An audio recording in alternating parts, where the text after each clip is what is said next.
पंडित जी, सारे वर्ष कर रहा हूँ मैं नवरात्रि के। अब मुझे नवमी की फाइनल पूजा की विधि बता दो और सामग्री बता दो क्या क्या लानी है।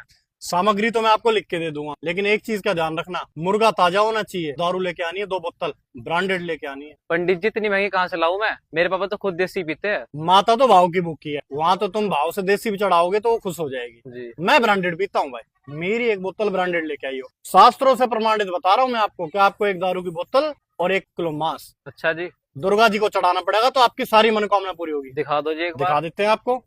विष्णु पुराण, इसमें आप देख सकते हैं पंचम अंश के अंदर मदरा और मांस भेंट चढ़ाने से मनुष्यों की संपूर्ण कामनाओं को पूर्ण कर देगी दुर्गा जी। बस पंडित जी, मुझे तो माता खुश करनी है। अभी आ लिया बस आधे घंटे में मैं। अरे अमित, कहाँ भागा जा रहा है भाई? भैया, नवरात्रि पूरी होने वाली है और पंडित जी ने बताया कि दारू और मुर्गा लाना है, वही लेने जा रहा हूँ मैं बाजार में। कौन सा पखंडी पंडित है? आओ मेरे साथ, मैं बताता हूँ उसको। वही है, वो बंगाली। आजा और उसने बंगाली तो मुझे को। प्रमाण भी दिखाया है। पंडित जी, 3 लोगों को नरक में भेजने का ठेका ले रखा है क्या आपने? ये मांस और मदिरा पूजा की चीजें हैं? बैठ के विश्राम से बताइए, बताइए आप क्या कहना चाहते हैं। भाई, तुम मांस और मदिरा मंगा के इनको नरक में भेजना चाहते हो क्या? ये कोई पूजा की विधि है? सब कुछ शास्त्रों से बताया भैया, बंगाल में पंडिताई करके आया हूँ, कोई भी चीज गलत नहीं कहता। बेशक आप भैया से पूछो, इनको प्रमाणित करके शास्त्र बताया कि आपको मदिरा और मांस लाना है तो दुर्गा जी आपकी हर मनोकामना पूरी करेंगे। और तुमको देवी भागवत से प्रमाणित कर दिया था, तुम नरक में भेज रहे हो इनको? शास्त्र कभी झूठ नहीं कहते।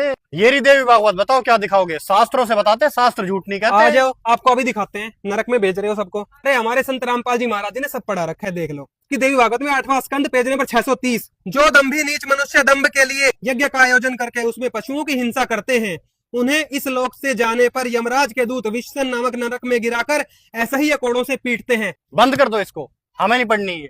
और ना हमारे यजमानों को भ्रमित करो इसको गलत वलत पढ़ा के।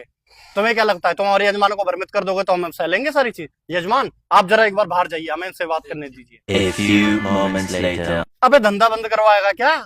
सारी सच्चाई बता देगा? हमें पता है, हम खुद नहीं पढ़ते। मुझे क्या पता था तूने ये पढ़ रखी है, और मैं तो खोलने भी नहीं देता। 1100 रुपए लूंगा उससे यजमानी के, समझ गया? और 1 बोतल आओगी। यार तू हमारा ही धंधा बंद करने में लगा पड़ा है, हमारे सारे कस्टमर बिगाड़ रहा है। तुझे क्या चाहिए ये बता, ज्यादा चाहिए 1 बोतल ले ले। भैया, हम संत रामपाल जी महाराज जी के शिष्य हैं, इन सब नकली लोगों में हम नहीं आते। हमारे गुरुजी ने इस समाज को सच्चाई बताने का प्रण ले रखा है और ये सच्चाई हम समाज तक पहुंचा के रहेंगे। आप पाखंड में फंस गए हो, बंगाल से बेशक से आप पंडिताई करके आए हो, पर खुद भी नरक में जाओगे, इन सबको नरक में लेके जाओगे। हम तो सबको सच्चाई बता के रहेंगे, संत रामपाल जी महाराज जी ने यही शिक्षा दी है। अरे भाई, किसने देखा स्वर्ग नर्क? किसी ने भी नहीं देखा। हमारा स्वर्ग तो यही है, डेली की दारू और मुर्गा। तुम क्या सोच रहे हो, हमारे यजमानों को भ्रमित कर दोगे? कोई भ्रमित नहीं होने वाला भाई, सब हमारे पास ही आएंगे। तुम चाहे कितना ही कह लो, हमारा धंधा तो ऐसे ही चलेगा, इसे कोई नहीं रोक सकता। तुम क्या सोच रहे हो, तुम रोक दोगे? यजमान हमारे फिक्स है, कहीं नहीं भागते। डेली फोन आ जाता है हर नवरात्रि में कि जी आ जाओ, दक्षिणा दे के जाते, दारू दे के जाते, मुर्गा मिलता है।